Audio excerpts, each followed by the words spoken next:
I want you to think about a goal that you've set this year that you haven't touched. Maybe it's getting out of debt, losing weight, starting something, or going back to school. I want you to be honest with yourself right now because you probably know the answer as to why you haven't done it. It's not because you're lazy. It's because that goal was never really yours. I'm Naomi, and I'm not gonna sit here and tell you that you need more discipline, more motivation, a better morning routine, or even a new journal, because I tried all of that. What I want to talk about today is the thing underneath all of that, the thing nobody actually addresses. Because once you understand it, goal setting stops feeling like something you fail at and starts feeling like something you get to do on your own terms. This is what I wish someone had told me way before I figured it out the hard way. So a while back, I challenged myself to do 45 days on TikTok, 3 posts a day, going live 1 hour every day, 7 days a week. I followed every rule that the content creator teachers tell you to do.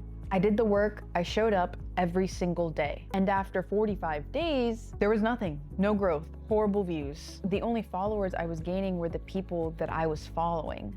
I burned out completely and I felt like a failure even though I had done everything right. And here's what I understand now that I couldn't see then. That goal that I had wasn't mine. It was someone else's formula, someone else's system, someone else's definition of what success is supposed to look like. And I had picked it up and carried it like it was mine because I thought if I executed hard on it, then it would work. This is the thing that I learned about borrowed goals. They feel like an obligation and not a calling. It feels like you're throwing spaghetti at a wall. A lot of arrows and no bullseye. And when it doesn't work, you don't feel like just the strategy failed, but you feel like you failed.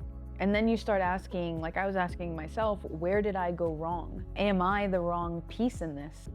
And the answer I came out to was no, the goal was just wrong. The goal that changed everything for me didn't come from a content strategy or a market analysis. It came from a conversation with my boyfriend where I was talking about someone that I love.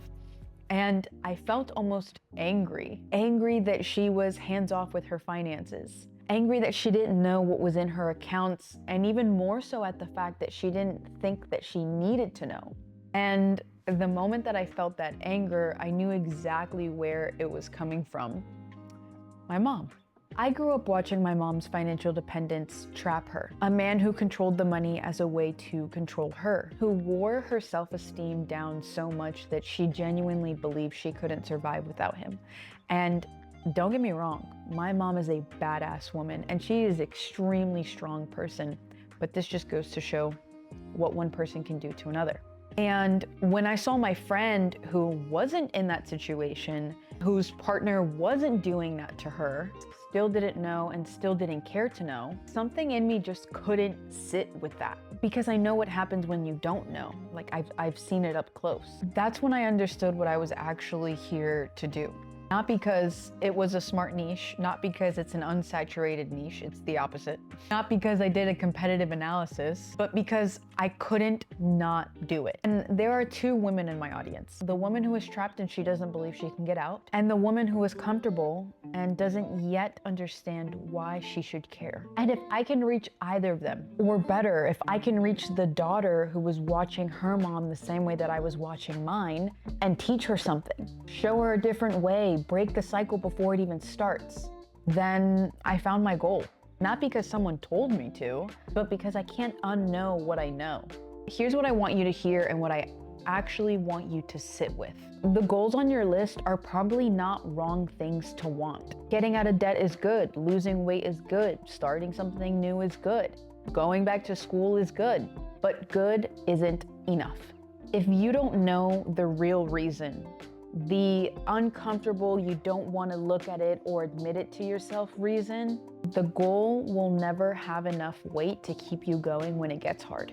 And I'll be personal about this because I think you deserve that. I tried to lose weight more times than I could count. And I would start and quit and start and quit. And I kept telling myself the reason was I wanted to look healthy, I wanted to look good. But if I'm being honest, I didn't really believe I could look good. My self-esteem was so low that I want to look good didn't actually do anything. It just bounced right off. It made me feel good in the moment, I guess. The real answer, the one that I didn't want to admit to myself, was I wanted to stop hating myself.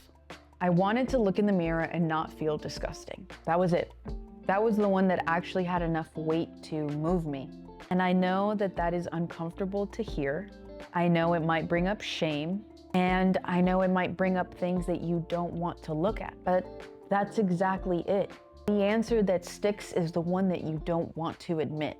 Write this down if you need to. Take any goal that you have. Ask yourself why you want it. Then ask why again. Then ask again. Keep going until you hit an answer that makes you feel a little bit uncomfortable. The one that feels too real. The one that you wouldn't say in a group chat. That's how you know you found the one. And here's the last thing that I want to say because I feel like it's important.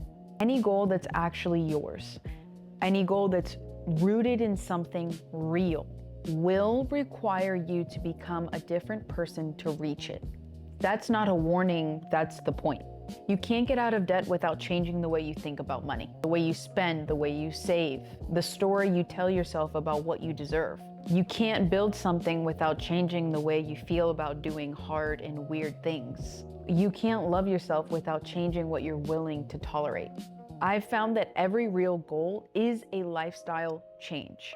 And I think what's stopping most of us isn't laziness, it's somewhere underneath the goal. We know that reaching that goal means leaving a version of us behind.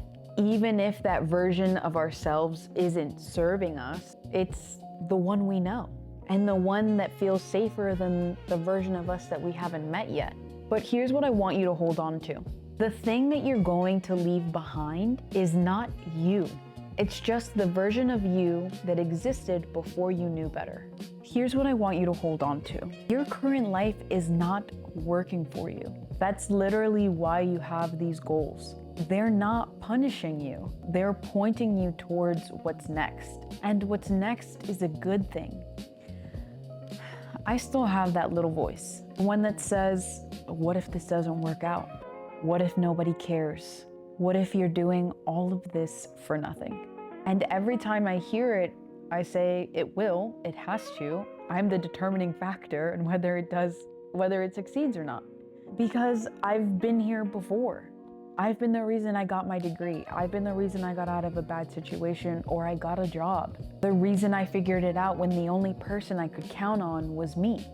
I'm not hoping this works. I have evidence. And so do you.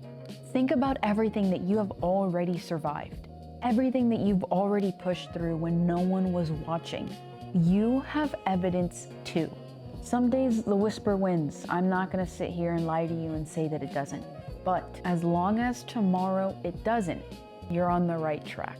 A smart woman is a prepared woman. I'll see you in the next one.